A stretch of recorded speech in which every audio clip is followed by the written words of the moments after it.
Hello, my name is Bill Wilson and I'm president of Hawaiian Dredging Construction Company. Our company has been contributing to the development of Hawaii since 1902. We are pleased that you've chosen to join us to continue that tradition. The well-being of craftsmen and everyone on our job site is our #1 priority. While quality, efficiency, productivity are important, the well-being and safety of all of our workers is paramount. Our safety department has put together this video identifying 12 really important items to apply to improve safety on our job site. Pay close attention to the video and work to apply its recommendations every day. Thank you for paying attention, and I look forward to seeing you soon on your job site. People who don't work in the construction industry are often amazed how a building like this ever gets completed.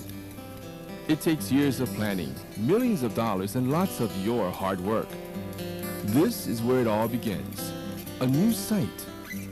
Our livelihood rides on turning this hole in the ground into a city landmark, and to do this, teamwork is essential. The goal of the team is to finish every project on schedule, within budget, and with the highest quality of workmanship. None of this is possible if we don't also finish the job with an accident-free safety record. The job site safety goal is 0 accidents. Let's face it, there are potential hazards on all construction job sites. We need to stop accidents before they happen, and the best way to do that is for you to know the general areas of on-the-job safety and specific hazard recognition as it applies to your individual work and/or tasks. By working smart and by working together, we can get the job done safely and without accidents. These are Hawaiian Dredging's primary areas of concern for good safety: housekeeping, personal protective equipment, fall protection, scaffold safety, vehicle safety, excavation and trenches, electrical hazards, hazardous materials, material handling, confined space, and substance abuse. We can only touch briefly on each of these areas today.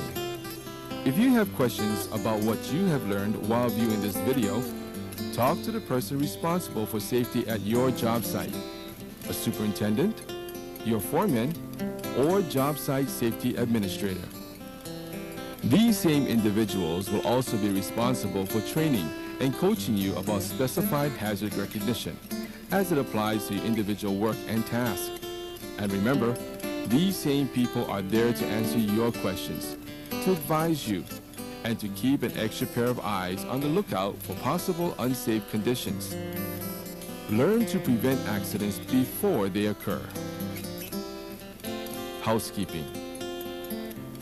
In construction, housekeeping translates into tidiness and organization. By looking at the housekeeping on the site, you can usually tell if basic safety principles are being followed. If you find a messy job site, there are usually other safety problems present as well. Remember, poor housekeeping can lead to a simple trip or serious fall. So clean up after yourself periodically as you work. Tools should be kept in a job box so they're out of the way and everyone can find them. Materials should be stacked or piled neatly and out of the way. Always remove or bend nails over and scrap lumber, and make sure that there's a clear path for foot traffic. What good housekeeping boils down to is paying attention to detail. Personal protective equipment. Personal protective equipment is also a matter of using your head.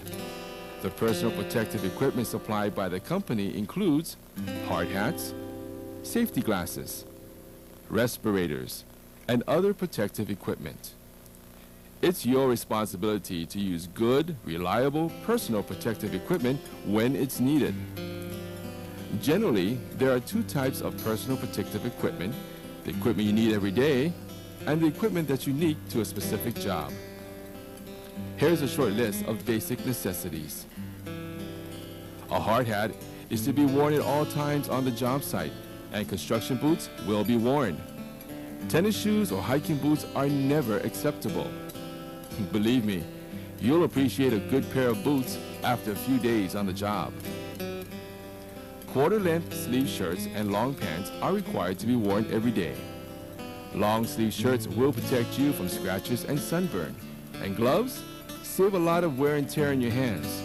It's pretty simple, really. Just think about the situation you might encounter during the day and dress accordingly. You'll need some special equipment from time to time to protect you from specific hazards. For example, you may need a respirator to protect you from toxic fumes if you're working with or around hazardous materials. Remember, not all respirators will protect you from all respiratory hazards, so it's important to follow the instructions of a competent person to determine whether you need a respirator and to train you in its proper use if you do. Eye protection is an important piece of equipment, since different types of eye protection protect you from different types of hazards, like flying particles, splashing chemicals, or light from a welding torch. Eye protection includes safety goggles, safety glasses, and face shields. Safety glasses will be worn at all times. Make sure what you're using is appropriate, and if you're exposed to loud noise, use either earmuffs or earplugs. Loud noise over a period of time will damage your hearing. Fall protection. Another extremely important measure is fall protection. Falls are the #1 cause of fatalities in construction. In our industry, we often work at heights. But it's not just a fall from the top of a high-rise that can be a problem. Short falls can be just as dangerous. In most situations, if you're exposed to a fall 6 feet or more while you're working, you'll need to wear a body harness and lanyard for fall protection. Good fall protection programs include pre-planning for potential exposures, training, and good equipment that is properly used. There are basically 8 types of fall protection: hole covers, guardrails, safety nets, personal fall arrest systems, warning lines, controlled access zones, and fall protection plans. Each has a specific use. Your superintendent will choose the type of fall protection that you need. Always check your fall protection equipment daily to ensure what's in place will save your life. Make sure your anchorage point will hold 5,000 pounds. For example, if you're using cover over holes, check to make sure that they are labeled correctly and secured in place. If you're using guardrails, make sure they are in good condition, properly installed, and that toe boards are firmly secured. And if you're using a safety net, check the net and its anchorage for any fraying or wear. Also, if you're using a personal fall arrest system, check for tears, fraying, worn hardware, or anything else out of the ordinary. Scaffold safety. Scaffolds. Each project erecting scaffold must have a competent person for scaffold erection, dismantling, and daily inspections.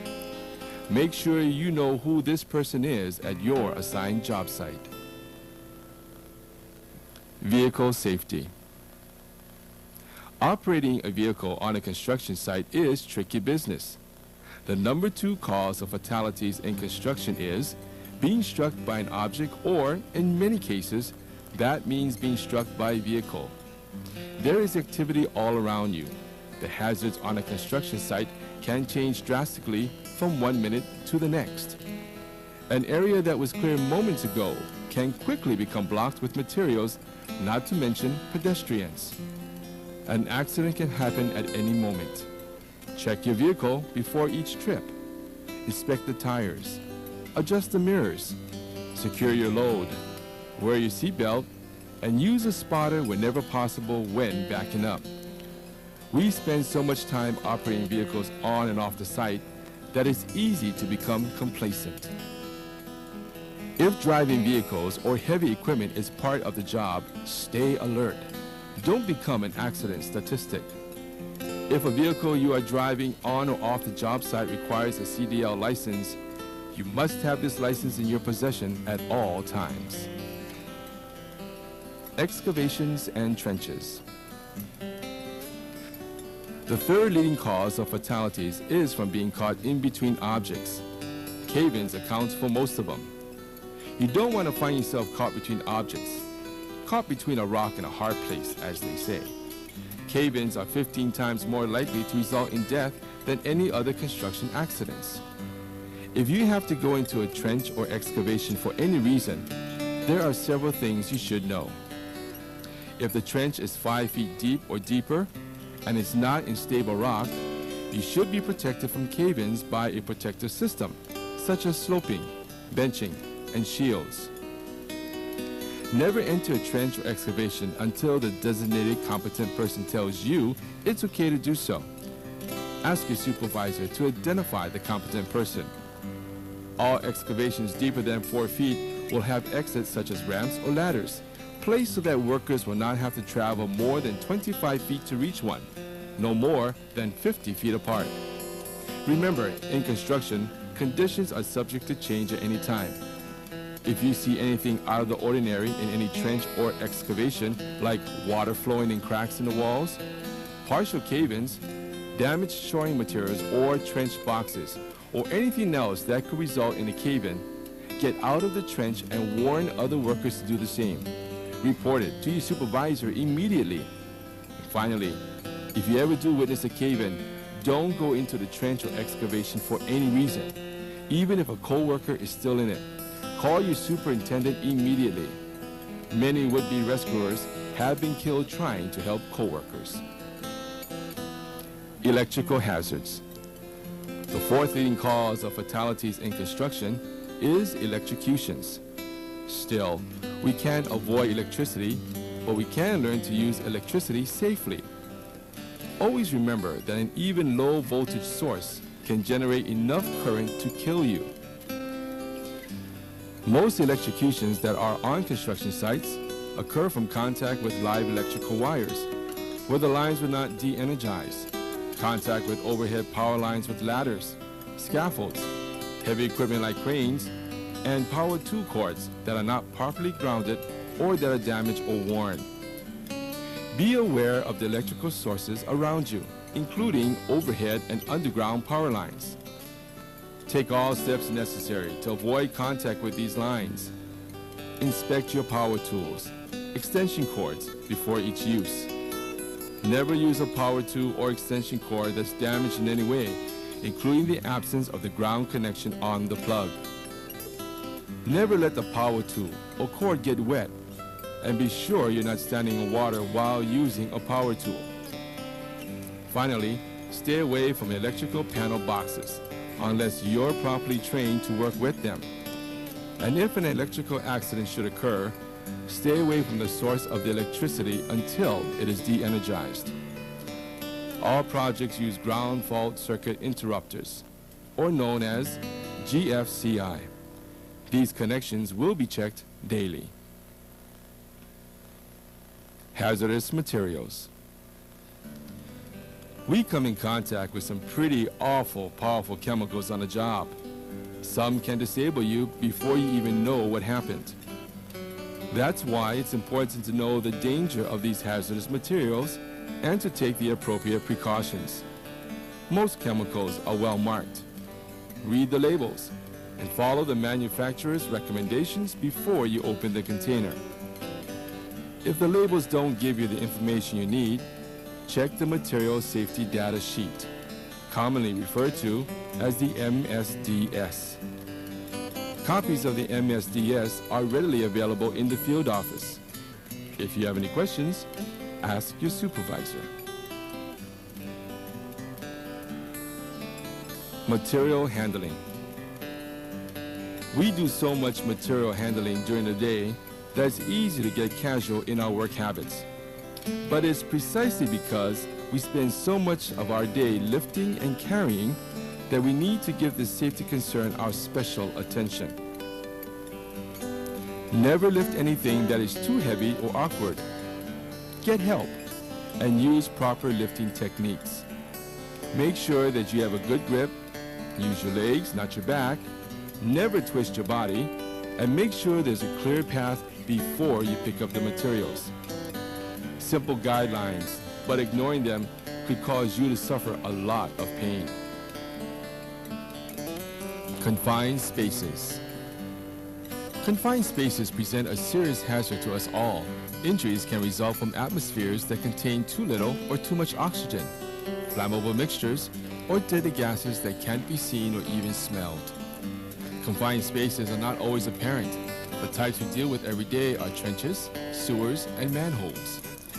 There are special procedures to be followed prior to entry. These include air monitoring, special training, and emergency rescue and communications equipment. You will be trained on these procedures prior to being assigned confined space duties. If there is a confined space emergency, do not enter the space. Get help. 8 out of 10 fatalities are would-be rescuers. Substance abuse. Finally, we need to talk about substance abuse. Okay, we're all adults here. I'm not going to preach to you and tell you how to live your life. But if your off-the-job pastimes start to affect your on-the-job performance, well, that becomes everybody's business. If your judgment is affected, if your senses are cloudy, or if your reflexes are slowed, you're not only putting your own life at risk, but everyone else's along with it. In construction, teamwork is critical. How confident would you feel if your partner had a few too many the night before? If you think you or anyone else on the site has a problem with substance abuse, talk to your supervisor. Human Resources will explain Hawaiian Dredging's Employee Assistance Program to you. Construction is for professionals, people who take pride in their work, their skill, their co-workers, and themselves. Each of us must strive to keep each job site accident-free. Remember the primary areas of concern for good safety. When you report to your assigned job site, specific safety procedures will be explained to you. You are responsible to follow all of Hawaiian Dredging safety rules. Safety is not an option.